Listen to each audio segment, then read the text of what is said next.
Lamuka babi basala marche na bango. Lelo yo gouverneur Ngobila déjà en amont aboyi. À Kinshasa, nous sommes tous tenus à sauver plus de 15 millions de vies dans notre ville.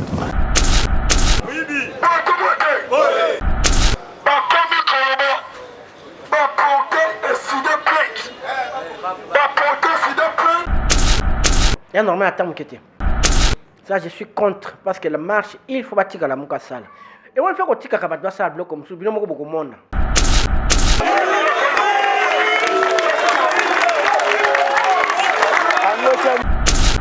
Parce que la marche, il faut bâtir la mouka sale.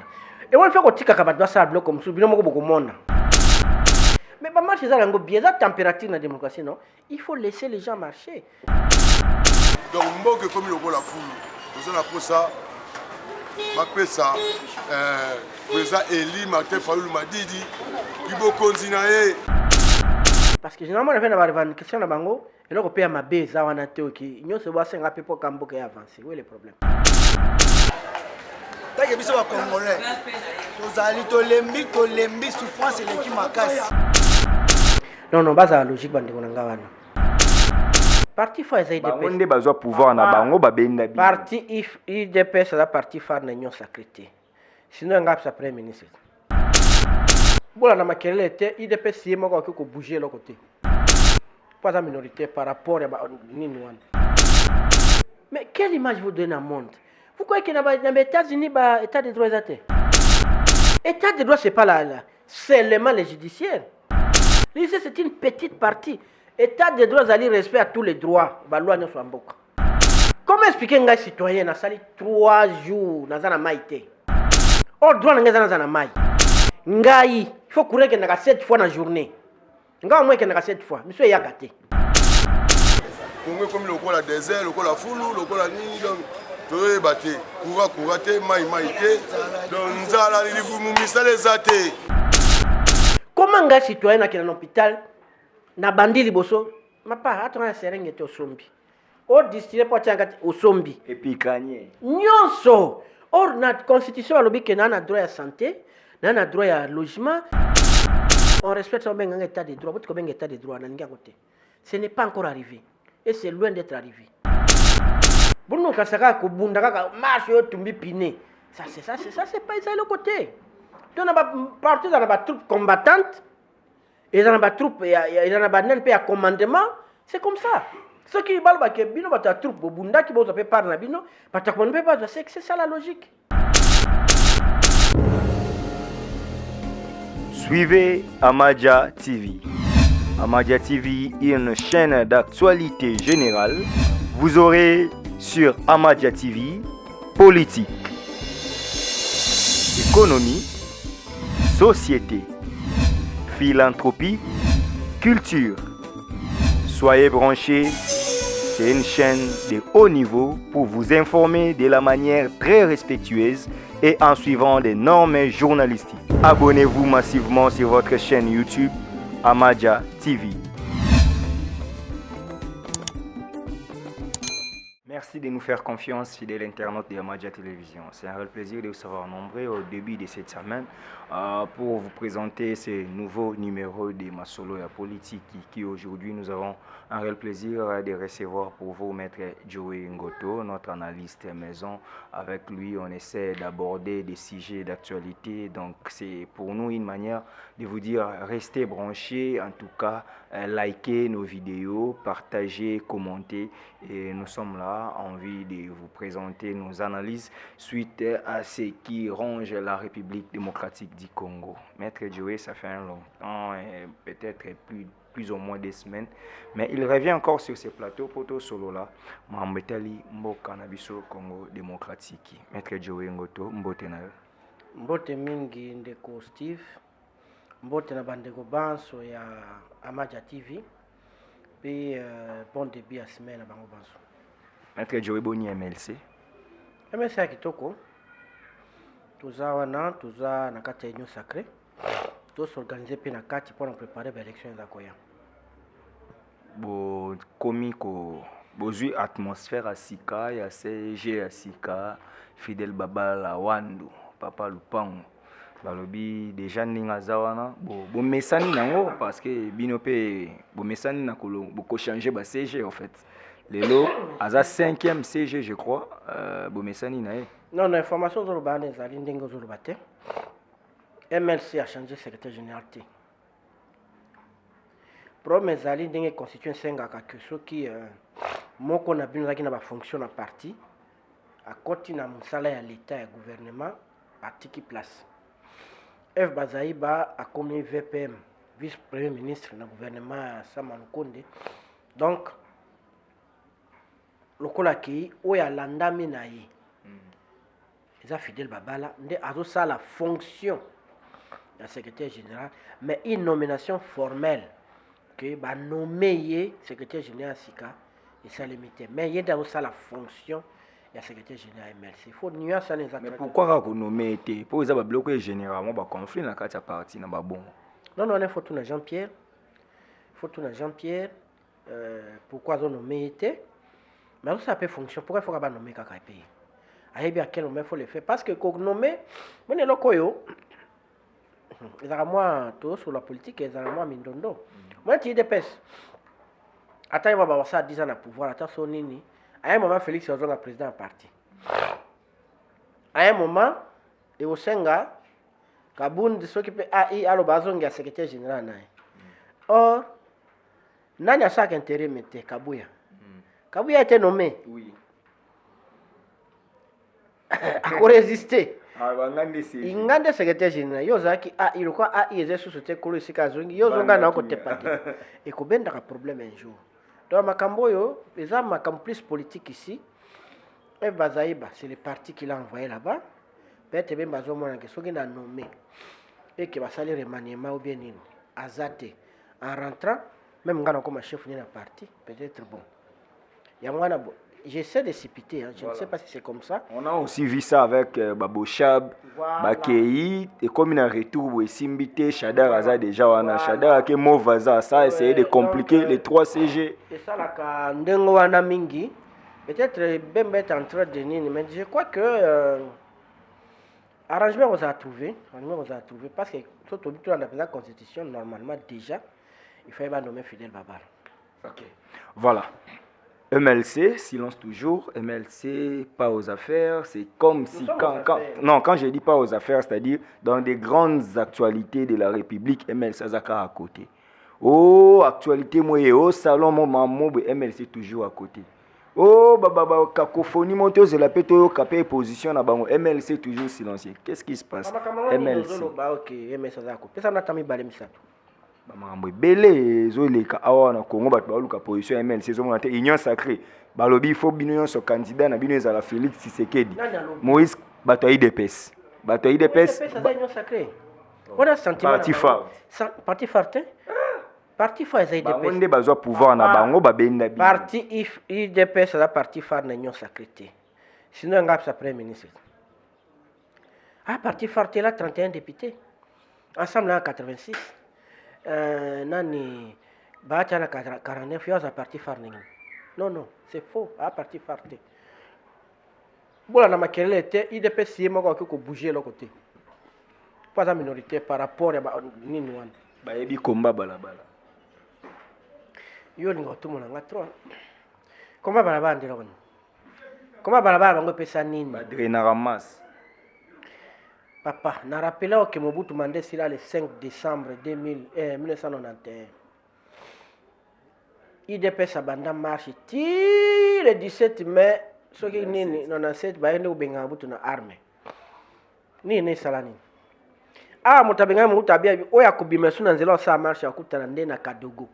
Iyo ke no fa no na kabea kama na ndako banene. Akafala pa ndako basango po via na pale kuna te. Fubalo bango. Fa pa basango lo ba finga ba catholique. Afande pa basango. Fubalo bakango. Lelo buku finga catholique parce que viera zonga kana nini. Na kabea kama ngasika ofaze za ngati. Azare pa basango. Lo bo finga bango likambote. Me bomba bino. Asala ka marche ne sala kate. Ka biso baimoto na 36 ans ndakenda simba pe po ya kina munduki. Yo sala marche. Yo peut faut betailler. Et ndete okala ki solo to okani moto, ndete négociate. Donc il faut beaucoup de respect na MLC. Beaucoup de respect na MLC. Lelo, on avance. Mais quand on paye la marche, la mouka, babi basa la marche na bango. Lelo yo, gouverneur ngobila déjà en amont à Boyi. Marche n'est ça la marche. Est-ce qu'ils ont la démocratie pour réclamer mon C'est normal. C'est normal à temps que ça, je suis contre parce que la marche, il faut bâtir la mouka sale. Et on fait qu'on tika kabatwa sale bloc comme ça, bien beaucoup beaucoup monde. Vous voyez bah que juger ce qui va peser sur ma casse ni parce que bino boy. Bah au santé. Non facilement il peut dire que j'étais prêt à sortir 1 million dans la rue au bout l'endengeni. Pour yo boyaki. Mais tika ya qui te constater qu'il y a qui 100 millions bah na encore 500 personnes bah Dieu sur ma casse. Laissez-les faire. Si par exemple ma casse, pour juger vraiment qui moto te néglige cahier, asa vraiment ma casse, il faut tout en compte. Mais pas marcher ça lango bien, ça température dans la démocratie non. Il faut laisser les gens marcher. Bon encadrer kaka, bon tali force né et puis bien ça lango partout. La gouvernance ce n'est pas boya. Stratégie lango avec bon ça là, Congo mobimba. Ouais Kalemi pe boya, ouais aboy pe boya. Qu'on les laisse un peu s'exprimer parce que généralement on fait na revendication na bango et là on paye ma base ça on a théo qui nous se voit 5 pour Cambo qui avancer. Où est le problème? Non mais babi ça plus tribal ba propos na bango babi ba propos foyer les acquis tribal et de même que Amozito bango mi baleka bango bato ba ndundunde bakangama pour combattre le pouvoir de Félix Tshisekedi. Ce sont les ondits o ezolo ba mana mo ba c'est bato baza ba faible ba tikolo ba bongo. Secrétaire général parti ya nani ya Mozito azana. Mongomba c'est mon petit. Mongo ya Mbandaka. Depuis quand? Aza komi nani? Secrétaire général ya SID. C'était Moulouba Kassaye. Mais bango azomona nini? Ngana côté bango. Tout ça rappelle logique. Il faut pas tout le baka makambo en l'air. Il faut tout autour de lui au moins makambo ya ba pangité. Na ebité. Peut-être nanda kunaye. Welo aza mutete là. Welo mutete là. Na côté lui était mais Lexis aza mutete là. Ozomona que bazolo ba makambo eza na nzela te. Mais de l'autre côté so tali d'un côté oiseau critiquer batoana. Okomona so tangi dit non. So ko na malchance ndoko tena 2 attribuer musu mais chance ndoko tena 9 ou bien 10 ya côté moko. Mais bango de bazobe la voleur qui crée voleur. Non, c'est pas correct. Fayulu na ebi na makambo wana te. Mozito na ebi Mungomba règne là-bas, il a effectivement le pouvoir dans le nouvel élan. Il est de l'Équateur, de Mbandaka. Il a été candidat. C'est lui qui dirige le nouvel élan. Il est équatorien. Non, va te cocher là-bas. Oh, tribalisme ni basali. Tribalisme ni basali. Mais bon, on se reproche à Nini déjà babi maman c'est le cas basé là en 2023. Bando tchara vérité désir ne bando la kaka élection ti wapi. Et les cas oui. Mais tout ça là que ekoya lobeza la bongoté, c'est ça le problème, il faut pas lobelango. C'est normal. Papa ça fait quand même mal. Yo zwa ki baba no yondo zuité. Tout ça qui d'élection. Hein? Dans bandale à toi bini bato azaki ko voter. On poya bimi. Bo poya penza gagner sur la bandale. Entre nous. Ouais comme ça la rapasi. Les gens ont dépensé, les gens va sali boy. Bimisa mutu yazui et puis c'est spirituel. Et mutu ba ko voter mutu azui ni à se déplacer qui a voté. Steve, apesi yena pouvoir. Et maintenant le pouvoir mon pesi mutu musu ngana bo mona boy. Mabe. Malgoza na union sacrée. Union sacrée et Félix Abenga kabaki pour tous la gestion tout tombola mboka. Il faut tous en union sacrée to linga mboka échange. So union sacrée zali pona to continuer ma bé akala. Je suis désolé. Non c'est na partie na ngai ou bien ngana ko suspendre des activités na ngana partie tibolonga union sacrée ou bien mais pour le moment tous en bonne foi. Tous en bonne foi que tous au bunda ekende bien.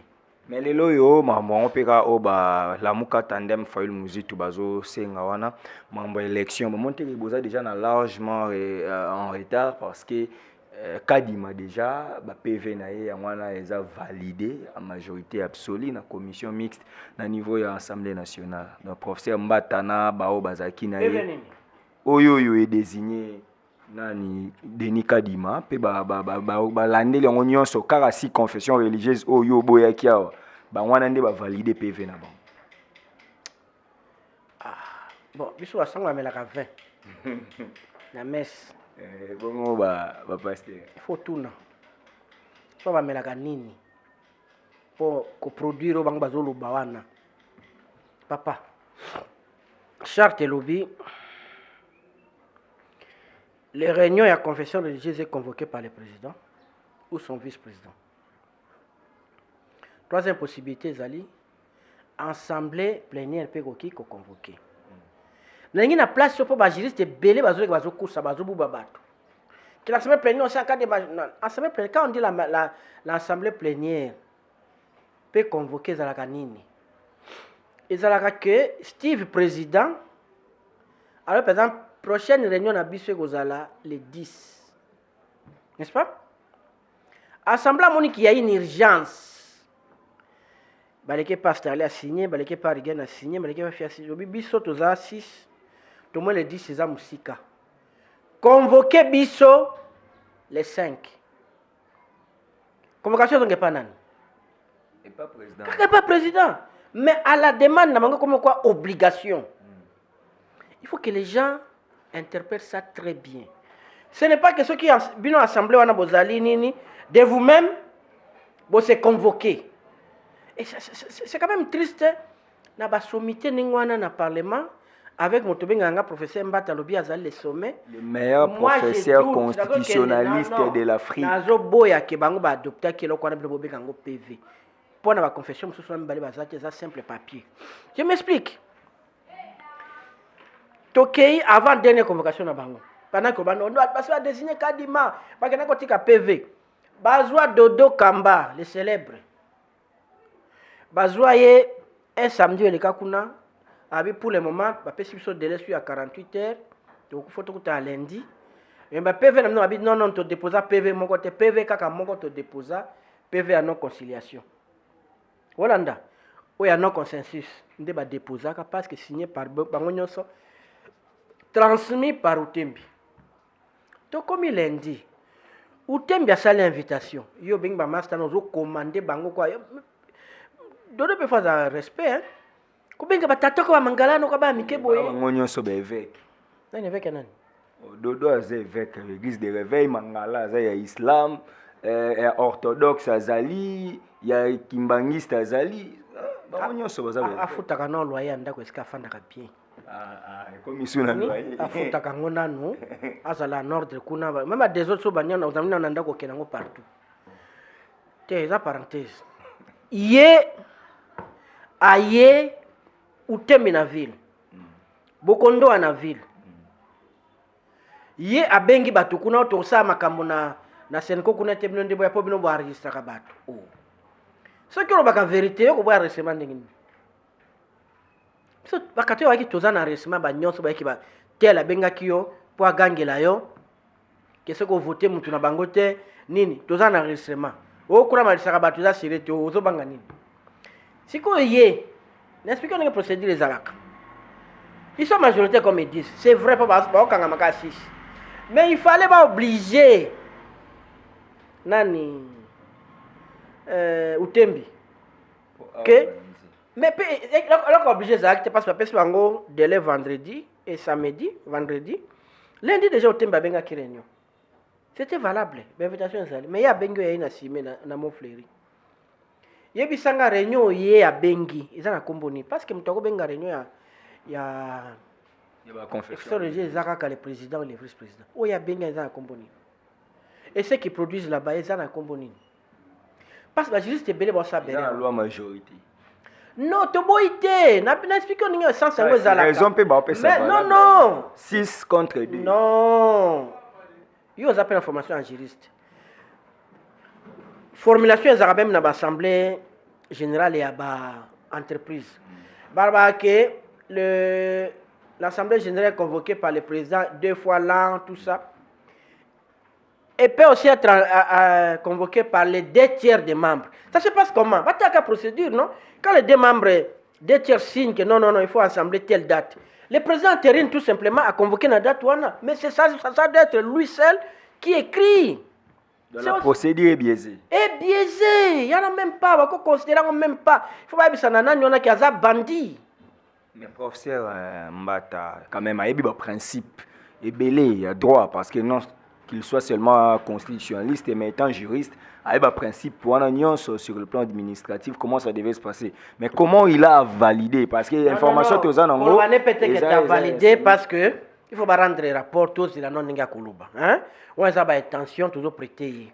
Moninga na bino Israël a tweeté qui va se valider nini wana ya si confession. Et ça PVT, ça procès verbal, ça papier na bango. Il y a na bango, ça aucun un procès verbal. Bon, papier wana ba valider. Ba valider on est les papiers dans la tinate. De deux, commission on est en bas de poser problème. Loi si la chaîne lobby après ba couper ça ba combo ba ko ça commission paritaire. Paritaire ça veut dire par égal. Mais bon, ça, les commissions, union sacrée, c'est vrai. Il faut tout bon. Moi, il faut tout bon que ça pour tout le monde. Tout ce sentiment, c'est depuis 60 ans, tout ça, la même chose. Tout changé.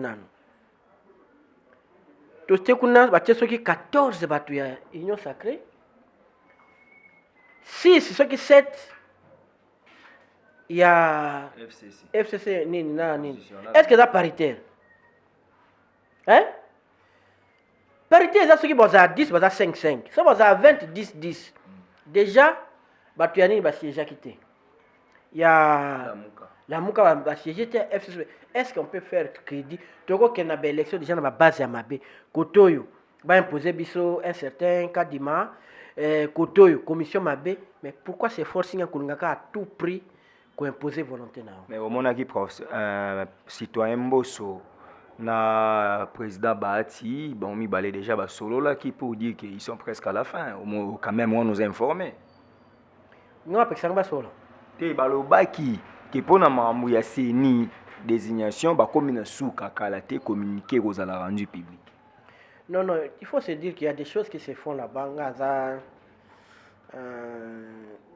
Union sacrée, il y a des choses qui se font et ça m'en a réglé. Tu vois, si Mindele, on a accès à la politique. Hein? Est-ce que Bango a un intérêt politique? Mais pourquoi il faut les choses dans les normes? Il faut intelligence.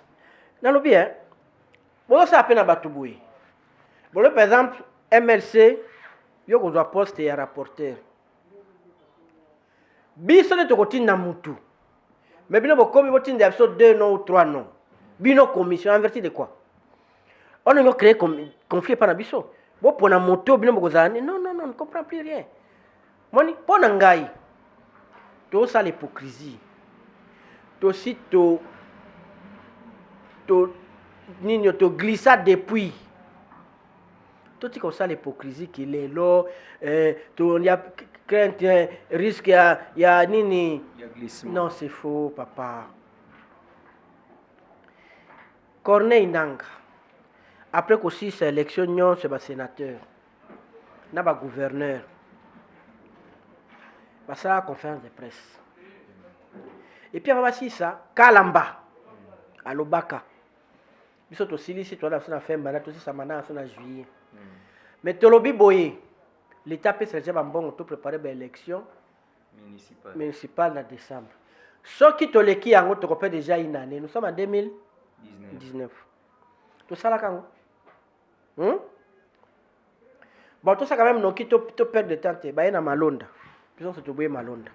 N'est-ce pas que Bissot tout le monde qui est tout prolongé? Alors, pourquoi cette hypocrisie? Papa, n'est-ce pas que tout ça dialogue? Dialogue, par quel mécanisme? Mais nous autres, parce que tu as commencé l'élection en 2023. Autant mieux tout le monde aussi. Comment les bitaculaires en 2016 tu as l'élection, tu as fait grand, tu as fait quoi fou. Mais c'était la réalité. Nous demandons la vérité. C'est la vérité au conseil en 2023. Parce que pendant tout ce temps-là, tu sais qu'il reste en fonction jusqu'à l'installation effective du nouveau président.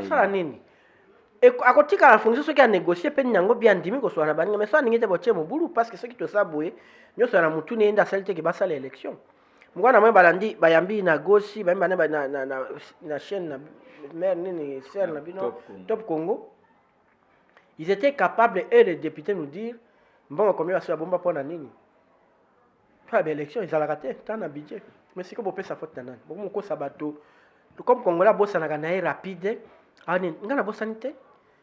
préparation élection fallait banda depuis janvier 2019 tout ça la ngote tout que c'est la basango le ah na koteli e basango e ba dodo kamba confession religieuse nous na koteli bino bati ko c'est la bino qui donne beau tia retard lukuta malgré ba futanda wana makamna ya za bon ape ya kapenda ba za mabonza afutanda kwa batati yena yisho ka futanda alpangu na salongo côté église ezala na za alpangu na salongo évêque général dodo kamba ndawo da yayi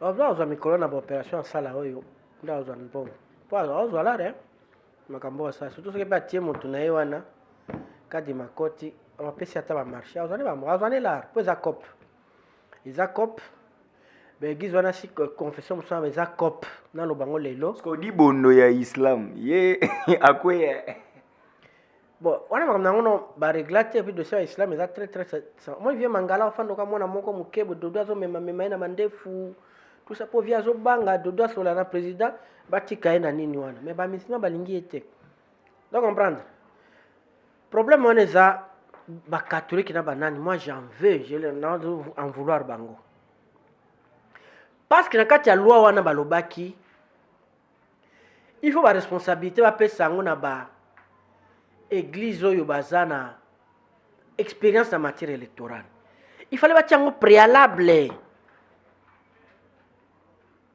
kene pa mukuna akolobela kata makambo élection tata na commission moti makamba yeba ile mabonza na ye basa délivrance basa nini okuta na président c'est tout ce qui les intéresse mais ce que chez les protestants que chez les catholiques ils forment les témoins ils forment les gens sur la loi électorale manière de voter c'est permanent tous à la période d'élection tous à la période d'élection c'est OK na centre interdiocésain okokuta ba commission na existaka OK pa na banani ata wana nini wana na IPC okokuta biloko wana ezalaka na ba tout un bureau toutes les commissions et les églises yana ils sont habitués dans ces histoires même pour que bato bimika ba cop ba yeka mbala mona période électorale bo voter mna ben ba blonga batina poche allez tout la mwisi ya zaza ba kena bango mais tout le monde a qui fait déclaration ya papa Simon Kiangani babiri ya solo Denis Kadima zaki mbangiste yo boya kiawa za seka ebe comme diffamation po bango ba kolo na eba bandimi za kimbangiste papa andimi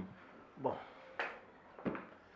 wana moni papa so akonde makambo so c'est normal te par respect au cause al boso micro te de oloba parce que fallait papa pa kende ti na suka alobake nga so ngo présenter nga otuni bakire na nga batu nga ba ye mo mwana Saint Michel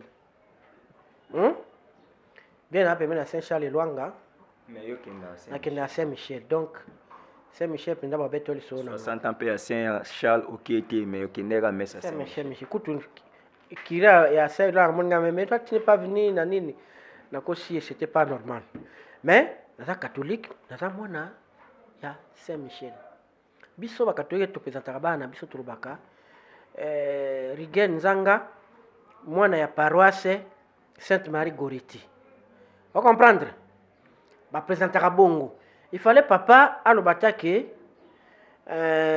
Denis Kadima azali mwana na biso centre d'accueil ou bien azalaka na paroisse ya Kitambo ou bien aboye mais père alobika aza mwana biso andimika bon to ndimaka pa bi mwana bango peut-être ya zaka kimengisi ya ndako assemblera na ina Dieu paroisse moko te on n'est pas il y a pas le peuple qui est andimisai je suis revenu encore une fois n'imsa ki makambo bozo boya ya tribalisme ya nini ça va poser problème Denis Kadima na bomoto ni bozo ba na ye wana a dirigeant CV ce besoin na moralité bolo ba wana il aurait dû kolobake bolongola ngai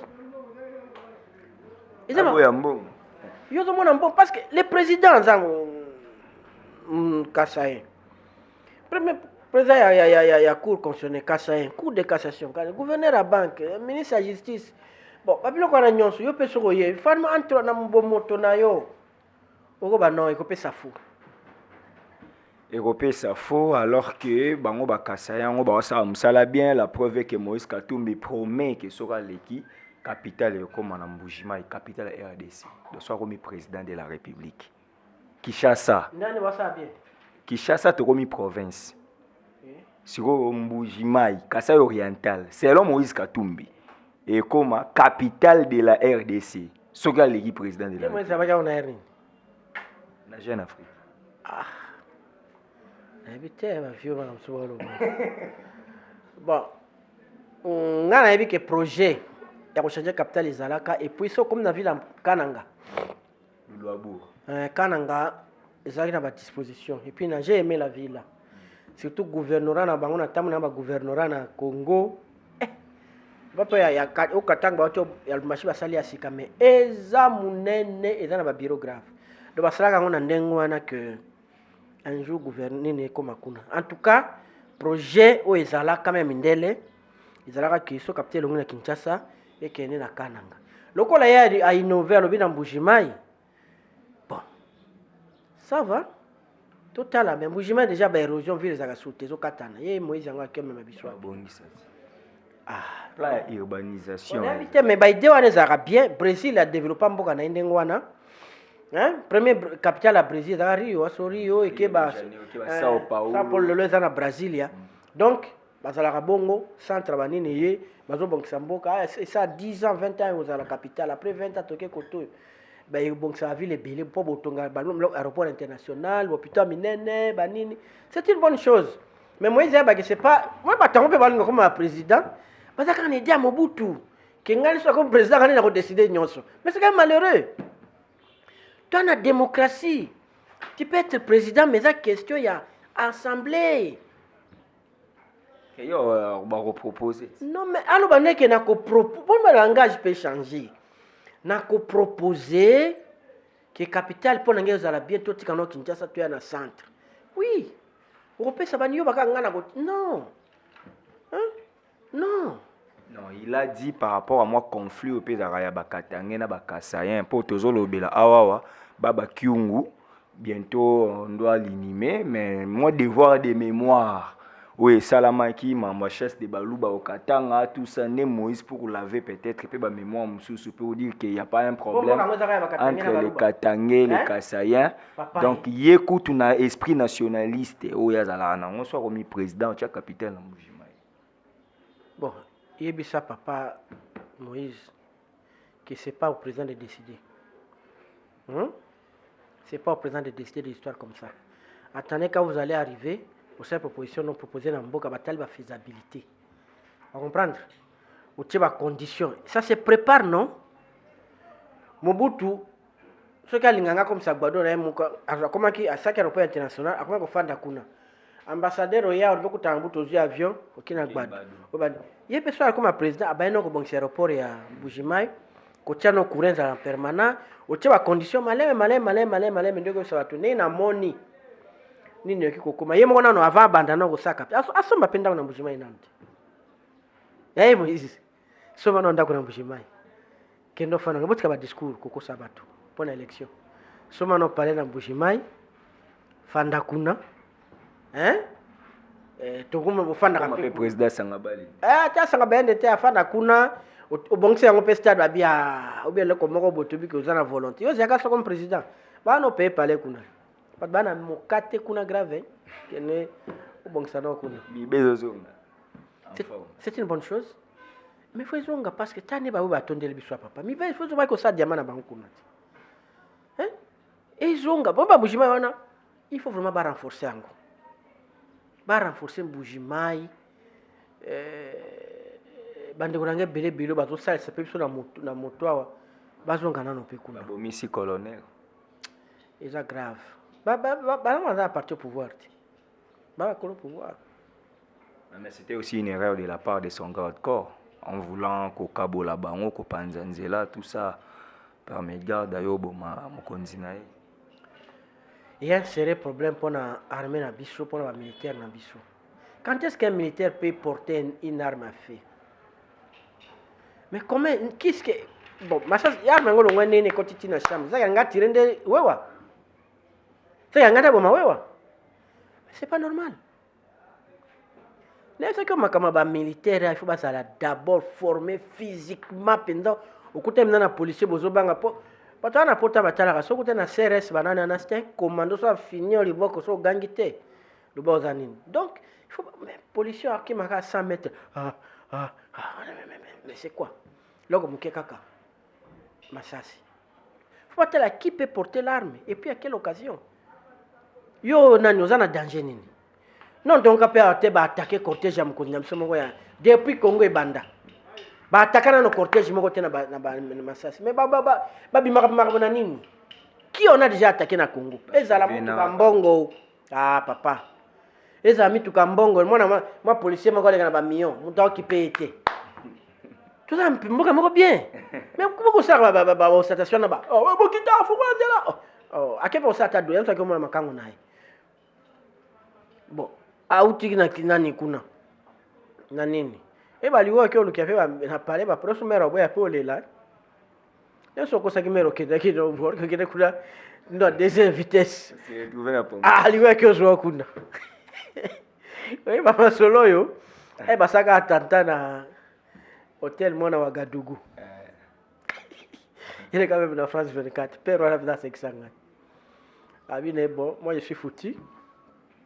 Parce que ma femme sait que je suis à Dubaï. Maintenant, là, on va publier mon nom, parmi ma Biki. Je dois rentrer à la maison. Alors, bien, vous voyez, na France 24. Abi chance. Na Biki, mais. Na vu problème, tu as na morte parce que ma femme sait. Je suis à Dubaï. Na pesa ke bani na mina ke na Dubaï. Oh, Dubaï na ngeza kaka Ouagadougou. Ne makambo yango wana. Epe kone aso tuwa ke na ndenge nini. Là, ce côté n'a été. Merci beaucoup. Voilà. UDPS, bah, Boloba qui état des droits, ils à double vitesse. État des droits en haut, ils ont bon côté. On a beau crier ici, eteni. Enfin, eteni Longondo. Aux mains de la justice, eteni Longondo. Locataire, au CPRK, eteni Longondo. Lelo. Car pour 1 million. Oui, il détourné pour la Covid. Ouais. Vous avez 1 million? 1 million, kaka. Bon. Kangi, vous sentez l'état des droits. Ça, c'est une référence maintenant. Ngai no makambo ya ko. Ya magistrat bossa non c'est permanent. Comment? Si quelqu'un, au moins mon tout ça simba qui ba fonction moko boya. Aza ils ont la façon dont on va traiter un magistrat qui s'abat que aux sala bien kaka te sotini matonapa et on connaît sa maison on connaît makambo na baka makambo époque ya Camere ti de Villepin en France à Sambarati lelo Sarkozy akendaka azongaka mais pourquoi kokokotsa mutu kaka kuimiliaka bato na prison ka faut na mapelo comme nango magistrat zo mela na cité za momine yana saka na mapelo batinde na nini c'est comme pas normal ou comme na makala prison à 1500 personnes bato za 9000 na 9000 ana na sous 8400 bato ba map mandat d'arrêt provisoire pourquoi mais quelle image vous donnez au monde vous croyez que dans les États-Unis ba état de droit exact pourquoi les anciens ministres vont aller en prison pas aussi facilement comme ça? Berlusconi a ça gaffe. À côté de la prison? Ça c'est une très mauvaise manière d'exprimer l'état de droit. Et puis encore que, l'état de droit, ce n'est pas seulement les judiciaires. C'est une petite partie. L'état de droit, c'est respect à tous les droits. Loi Liboso. Comment expliquer un citoyen qui a sali 3 jours dans la maïté? Or, droit dans la maï. Merci. Ngai, il faut courir 7 fois dans la journée. Ngai au moins 7 fois. Monsieur Yakate. Comment un citoyen qui est dans l'hôpital, na bandi liboso, ma pas, attends, un seringue était au sombi. Or, distillé pour tirer au sombi. Et puis, gagner. Nyonso. Or, notre constitution a l'objet que nous avons droit à santé, nous avons droit à logement, nous avons droit à droit. On respecte un état de droit. Ce n'est pas encore arrivé. Et c'est loin d'être arrivé. il y a des avancées dans l'état de droit, dans le côté judiciaire. Il faut bien nuancer. Dans le côté judiciaire, encore que il faut que débat. Quand le président lui-même a dit na Goma que le magistrat va bien te déjà, il m'a désavoué. C'est notre chef de l'Union sacrée. À côté. Lui-même a dit que nous allons se séparer en côté. Lui-même. Na Beni. Il a venu na Goma. Il a dit, ça fait 2 mois. 1 mois et demi, 2 mois. Alors, côté judiciaire, il semble, ça l'a peut-être bien. Mais tous les restes états de droit, ils étaient papa. Eteni siko nde bakangi basali mabeto malamu. Eteni nde bakangi dossier zaka depuis quand mais ça moi flou na ndenge nini. Quand M. Gilles Alingete azaki nommé, parmi les dossiers le Kakalwa qui avait des détournements au ministère de la Santé. Ah, papa. Le même Alingete est revenu pour dire que dans ce rôle-là, je suis parti vite en besogne. Ce n'était pas le cas et que M. Eteni a Zong Sambongo. Boyokat. Était dans Zong Sambongo, Makambo Zate. Eteni. Il y a la guerre contre Ambongo. Va attaquer Ambongo. Tout ça. Eteni na Madame Acacia. C'est pas ta province, Grand Équateur. Ambongo, c'est le fruit à Grand Équateur, on Zambie à Sali, à Pessi, dans le monde. Parce que ça, des cas, non, il faut soutenir. Bachien enragé. Il y a le secrétaire général Kabouya, na Kabunt, comme les TV, na parlement debout. Bon, manquer secrétaire général, il a gaffe. IGF, il faut ester Niwana Bakangaye. Maman Kassia peut Bakangaye, dossier à 12 millions. Et Tien Makamani Bakangaye. Et curieusement, après Bango Korbalba Nengoana, on vient arrêter à Tien. Et on nous signale que Acacia est introuvable. Donc, l'ancien ministre de l'économie, Bazo Mon a été pour y on dirait Bazo Lukaï. Il fait pas mon avis. Hein? C'est comme on dit, Manatonga, la Biminga, pour mon agangaï. Azaki Panae, Ayaki a coupé ma bakou azui. Tout le monde sait pas si c'est ma bombe battée. Au père de ma frère, on a un espace à 33 jours, mi balé. C'était pas facile. Il m'a dit à quoi qui a saqué accident. Tout ça, Angas a vu moi repris à Kende Koufanda. Où est le problème? Il y a pas de quoi dossier. 12 000. 12 000 années. Il y a pétrolier. Non, nga ça économie papa nebi makamani ngezalaka. Bato nyons bazolo bawana. Bazwe ba ko expliquer. Mais sous l'ère de Kabouya, le fait qu'ils ont manqué du respect, ils n'ont pas respecté la hiérarchie. Le CG a dit, vous deux, parce que vous êtes ressortissants de l'Équateur, vous amenez le tribalisme dans un parti comme IDPS, et la conséquence est qu'on va maintenant réouvrir vos dossiers. Au IGF a dénoncé ça, la conséquence est qu'il faut qu'il y ait des prisons. Parce que manquer CG à lobby,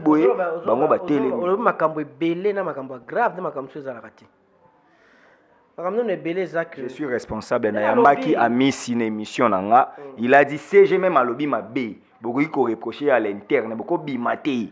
Bimi bosali déclaration contre CG. Donc la conséquence c'est Rosala. Et l'émission est en ligne dans Madja TV. Le ban na ndeko amisi azala amilinga ye moko puis azala un peu logique hein. Toi qui n'attends un état de droit, n'est-ce pas non? Hein? Bango. Amisi peut-être logo qui ça y. Obi état de droit, ça veut dire bolanda mebeko. Qui est-ce qui dit dans votre statut Nabino IDPS que le secrétaire général peut prendre position et à partir sans consulter les autres et obliger les autres à les suivre? Soit la question article 1, Narbina et Io, et Tenina Acacia, ils ont fauté. Tout n'a un statut. Est-ce qu'il est autorisé à un secrétaire général de prendre position sans consulter les autres et obliger les autres à s'aligner derrière lui, même sans réflexion? Est-ce qu'ils allient? Non. Lui s'est réveillé dans un sentiment avant de attaquer en bon. Vous avez suivi après les messages venant de l'Équateur. Comme quoi qu'il dépasse pas en Équateur. Est-ce que, au moment où ils ont fragilisé Tshisekedi, ah, c'est peut-être que l'Équateur va voter. Est-ce qu'il va passer? Mais quand les deux là, il faut sauver, non, non. Et Zali Bongote, ce qui secrétaire général n'a vraiment moins large.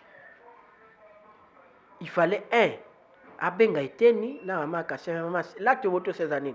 Expliquer si la paix en tribunal. D'abord de 1. De 2, il faut que comprendre mais pourquoi ils ont fait ça. Il y a à croire que bango ba sali yango poani ba koti na pratique mususu. Peut-être que pour ceux qui le était dans l'équipe na Équateur kuna député ou bien maman Kassia ou bien nani. C'est que ça na compte à partir ni ba compte à député à wapi. N'est-ce pas IDPS? Mais ce que ceux qui nous bébé si base, est-ce que va oleka? Au moins même ami siwana au moins na vie bono boza ba jeune. Bon respectaka bato. So bokomi ko gumba mela bato. Ko lécher ba botte na bango ce n'est plus intéressant. Moni ami sero ko bien ezana nzela te. Na bato yo basala ki po ba kombo na bino ke na gouvernement nde bato bino bozo combattre. Non, c'est faux. C'est faux. C'est pas eux qui de banoma ki bato. Ba on va tia éternité, on va tia Akassia te. Akassia le kana RTN sala ba émission na ye. Akassia azaki na nani? Kabunda qui pour la première fois na poto na yambaki Akassia te. Comme qui? Premier vice-président à IDPS France. Il y a des photos, non? Quand Tibala allait là-bas, Akassia n'a pas animé la conférence comme nani modératrice. Même Fatih quand il allait là-bas na France, c'est elle qui animait. Alexa on a RTNC les camps les qu'on a YouTube comment elle a expliqué parcours naïe. Et Félix dit à Tchaki Yemoko, c'est pas Bango. Mais quand il dit ça, c'est dangereux, hein, politiquement. Ça veut dire pour Bango, le président n'a aucune marge de manœuvre. C'est eux qui décident à sa place. C'est dangereux. Malheureusement, ils étaient incompétents tous deux, selon Amissi. Au gouvernement Ilukamba, en tout cas, les deux ministres là étaient vraiment incompétents. Bon, on a habité hier. Vous voyez qu'avant, on avait émission. Non, mais. L'émission, ça va la tongo. Mais si quoi, incompétence, on a bien on a dégainé. On a habité fallu me mettre au bas. Elle m'a babé que Fatih fait du bon travail. Fatih ça rend on a né. Papa ministre. N'a pas qu'un ministre de l'économie à Kende qui Akassia. Akassia est entré dans les maisons de toute personne. Vous voyez bien à Congo, ceux qui carburent matinette, comme de 200 francs, 300 francs. Ni ne matériel bosso. Transport, non? Dans la biloko. Mais Akassia qui t'a pris, il y a carburant. Si bien que, prix à carburant, il y a transport maintenu. Moi, je flambé, ça veut dire tout le monde a ressenti qui actionne. Par rapport à par exemple, il prix avion Kiti. Mais combien de Congolais voyagent par an? 400 000. Ce n'est même pas 0,0 combien. Et pas non, bien Kiti si prix avion, mais 4 16 kilos. Bagage. Il y a bagage. Tu vois pas que c'est. Est-ce que ça les locaux? C'est malhonnête, pas 16 kilos on te fout là quand même. C'est malhonnête. Bon, et puis lui, il est IDPS. Est-ce que c'est vraiment réfléchi? Que ça soit sur la télé, ndalo ba ki ba propre banfa na bango, bazaki ba incompétent. Donc moi na ngai, Rigen, excellence, banani, allez. Bando a papa penza papa abuzoba mingi tout ça. Comment on peut comprendre ça? On peut comprendre ça. Donc Aza d'abord IDPS. Au moins nous tous avons parti. Net nga ba mama est venue bazawana. Mu comment tato tutinga micro bi nga ndenge nini. Na bi nga pet maka mama bene na ko ebisai. Mais ngai na na loba awa na TV qui Aza est compétente. Ça n'a pas de sens. Au moins on a démocratie mon côté. Mais on a minimisé les combattants alors que on va bundaki, bazaki ba pesaki ba tapoto, ils n'ont rien fait. C'est pourquoi les lots bazongi siko pour bazongi ça ba combattants peut ba se retrouver. On a peut-être sur tout à l'heure, tu la biso vidéo ana ya pasteur Gilles, le président Gilles Joana lo baraza nzoto mike a keya zo voyager ça la vidéo, c'est azo baluka na aéroport président Kabunde, kamona bute kabuya ba komi ko voyager pour ba monique ba combattant ba tapoto ba décevoir ba bazongi sarata ba combattant va travailler. N'habite, yo tuna e pasteur Gilles wana na Messi. Ba contribuer à combien pour la candidature à Fachi? Bah il s'est retiré signature. C'est des arrêter signature. Si qu'on peut déposer 100 000 wana, bang ba payer combien? Ya mi ça payer combien? Bah il n'a moté. Hein? Bah il n'a la hotel. Siko comment ko zaki nini? Ba sacrifier ma ba kufa na permanence, ba kufa na ba marche, ba mo ba loba ngo ba bi nous avons sacrifié notre jeunesse, nos vies. Et les lots nous sommes au pouvoir, donc ne peut pas blaguer avec ces pouvoirs. Mais pas boya pe Fati, Fati ça marche bon. Pas boya pe. Pourquoi boya ka ba Acacia, ba Ngondo, ba ete mo boya pe Fati, il pas moi en poto. Non non, base la logique bande ko nga wana. Bata poto ba bunda pe mingi. Surtout faut partir tambla na mbongo. Vous comprendre? Bata poto ba bunda trop. Ba pesa ba mbongo na bango po bango awa ba vivre. Yo sali marché. Mais c'est pas tout. Pas bayamba Fati par exemple na Fati na ba quête d'Orsay banane. Il y avait des gens qui ont facilité ma relation na bango na ba kati banane. Kuna. Hein?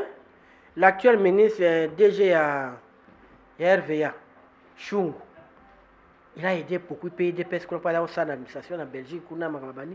Donc ce sont des gens, pour nous, quand ça va, quand Bundaka marche, tombe piné. Ça, c'est pas ça le côté. Donc on a parti dans la troupe combattante, et dans la troupe, il y a un commandement, c'est comme ça. Ceux qui balbent, qui bino, la troupe, Bunda, qui vont parler à bino, c'est ça la logique. C'est ça la logique. Et quoi que ce soit, on va combattre, ndé salinine. Non. Hein? C'est normal, non? Mais le gouvernement n'a pas besoin de ça. Et vous mettez le trop. On finit avec cette question. Il y a une photo qui fait le buzz dans les réseaux sociaux. Il y a un placement. Il y a un chef d'État, il y a un sommet Allemagne-Afrique.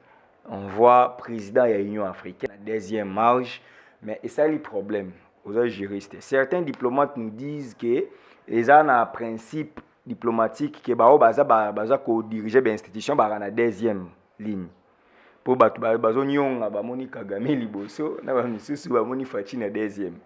Et ça c'est polémique trop, mais quand on éclaircir biso explication il y a photo ana telemi bongo parce que on dit que Fachi n'est pas considéré, il a un problème et surtout bande comment peut sous baleka qui balma baleka na top Congo babi que baebi RDCT ba investisseur même président ça moins fort pour le marketing tout ça bloc on est créé et coïncider information on a ba investisseur na emplacement ya photo et ça li maman na buzz ce que tu dois comprendre est-ce que diplomatiquement ba animateur ba institution na ba état boye bazalaka na deuxième ligne wana to eza moins erreur salamaki en tout cas on a ebe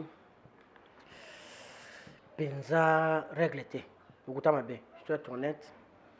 J'aurais voulu que il faut quand même que ça rappelle un ordre et ancienneté mais j'aurais voulu pour que ça tape sur l'article de la convention le bac et besoin de tout éviter yango wana mais son a sali ba photo et belé lika na monaka que président ya Union africaine ce qui a zawana hein azaka na premier plan ngane bere na bité soki wana ba na otia président na liboso avant Fachi peut-être que ça la règle nini pour tantôt on a biso ancienneté tantôt a biso soki pendenge nini bon je ne sais pas mais quand même hein na avoir la photo place batiela qui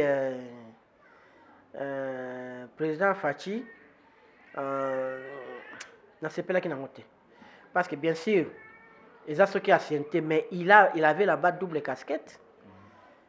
président ya Congo akomitaki sika mais aza d'abord pe président ya nini ya Union africaine. Je crois même pour ça il fallait azala nde na droite ya nani selon ngai parce que Kagame azalaki nde fallait yazala.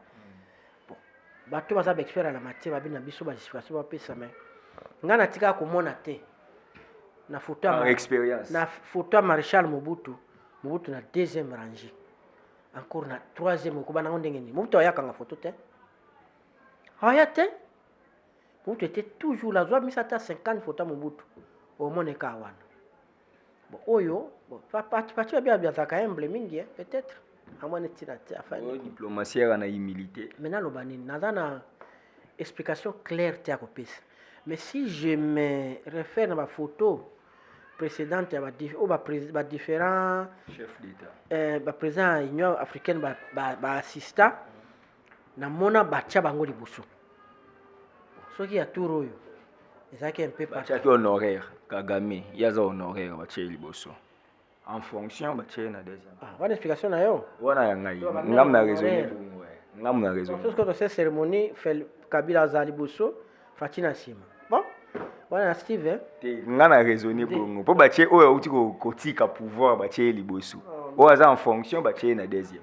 Non, apparemment image PC ma bé. L'explication va pas ça mais en tout cas ninge PC. Et PC faux. Et PC faux, PC faux. Et puis bah na biso tika ban nga peu ko justifier nyon sauté. Bon, ba ko justifier pour défendre mais prochainement ils doivent dire na chef que il faut boyaka. Il faut bah tenir ba calculer avant. Il y aura plus de photos et comment vous allez faire. Parce que c'est bien le président. Tout le monde qui va être au troisième place. Ça va créer moi là comme on a dit non l'avion m'attend à qui quand il peut photo te. Pour éviter bani nous on a bien comment ça se passe mais normalement équipe ne fallait travailler en avance. Comme il y aura plus de photos kutana mandenge nini. A posé déjà problème. Conseiller diplomatique na ye photo là. Oui, a posé déjà problème avant place bochengana ça peut pas passer. Malgré pas Jessica, pourquoi ça met ce qui attend c'était comme Macky Sall ou bien Kagame non. Yo za juste parce que to boy incident diplomatique faut président Union africaine en sala. Au créer incident quand il est bon, to banga to créer ça pour toi forte. Bon, to souffrir. Voilà, nous sommes arrivés à la fin de cette émission. Maître Joey Ngoto, nous rappelons que Azali, vice-président interfédéral, il y a MLC, Kinshasa, Aza président du Parlement de la jeunesse des mouvements de libération du Congo, Aza cadre dans MLC. Tout comme dans la émission, si vous avez un message, je et puis contact. Bon, message est que tout le Congo, comme na parti na biso, président soit parti. Donc tout le Nzambe, nini Congo, et puis basi na biso ba na biso, tout le Congo mingi, tout le Congo. Et que chacun se dit que il faut changer beaucoup à se donner sans moyen d'absence pour changer l'absence beaucoup. Beaucoup qui ne bien te. Dans l'union sacrée mais le fait que tout se réunisse ça calisse sur pour remonter ma stratégie, ça commence à tirer de partout et comme moi compliqué. Ah non ça pensa appelle notre union sacrée qui vite passe à la charte vite tout ça na cadre mo to na kutana koyokana. Parce que n'est pas question électorale, il y a ça loi électorale. Et c'est quand dans zone banga. Parce que loi électorale ce que c'est qui exclure bato mususu en tout cas robena mobulu. Il est temps toyo kana penza totambu samboka. Pour ma confession religieuse les 6 wana boza jana mutu na bino botika kokosa bato ki ya vote. Note comment il y a un niveau à voter. Et comme il y a beaucoup qu'on a nan tobi avant to kenanin. Tous ça sont les informations sur le bateau, tout sur la non à 4. Tu vois qui beaucoup comme quand aïe et tombi. Beaucoup ça bateau il y a jamais eu vote. Vote ça le matin. Donc conversion religieuse va ça les appeler dans Zambie. Au cas où si cela va s'entêter. On a demandé na l'église catholique, na protestant carrément va quitter. Va quitter batika dodo na batune basala puis total ningi ko mabisolo bi voilà ko ba coordonné 00243 81 501 90 71 plus 243 9 97 58 71 76 Obenga to sololi, kufinga te, na fa comme na ba mi ebele. Toujours solola. Ah, peine fini na ngam tout. Je suis libre de penser. Nanga ko embrigader penser nanga était pour comme esclave moko. Nga esclave à Yesu. Parole à Yesu. Et bata mokili to discuter tout. Voilà. Donc yangwana. Merci. C'était Maître Joe Ngoto qui était notre invité de ce jour. Merci à Odette Lessa depuis Suisse-Irlande. Merci à Mémé Sifa depuis Canada. Merci à Starly Lima qui a réalisé cette émission. Merci à l'assistance de Fifi Mbonga, Rigan. Voilà tout le monde qui nous suit en ce moment. Nous vous disons merci. Merci à mon vieux si, à mon ex Aigle Noir depuis Paris. Odilo Mampouya, bon séjour à Kinshasa. Vous êtes tellement nombreux en train de nous suivre. Nous vous disons merci et on va nous retrouver très prochainement. Comme nous disons toujours, puissance Yaliloba et Leki Elisassi. D'ici là, portez-vous bien. Merci. Suivez Amadia TV. Amadia TV est une chaîne d'actualité générale. Vous aurez sur Amadia TV politique, économie, société, philanthropie, culture. Soyez branchés, c'est une chaîne de haut niveau pour vous informer de la manière très respectueuse et en suivant des normes journalistiques. Abonnez-vous massivement sur votre chaîne YouTube Amadia TV.